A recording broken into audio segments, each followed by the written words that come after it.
The next thing I'm going to talk about is fire safety. As you will see later on, this grinder does throw quite a bunch of sparks. That's why I have this bucket here.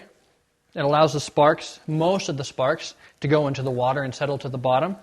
Also, if for some reason a fire does start out and you don't have access to your fire extinguisher right close, which I do suggest you have a fire extinguisher close by at all times, a good fire extinguisher to have is to make sure that it says ABC, so that's good for trash and paper and wood, as well as liquids and electrical, so that covers all the generals that you need. But also you have this bucket of water, so if something happens, you have a bunch of water here that you can use.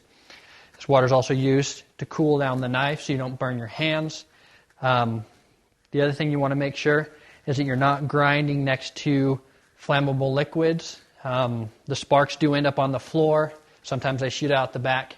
You want to make sure there's no oily rags or paper. It's going to catch on fire because the sparks that come off of here are pretty hot. And if there's something to catch on fire, it will catch it on fire.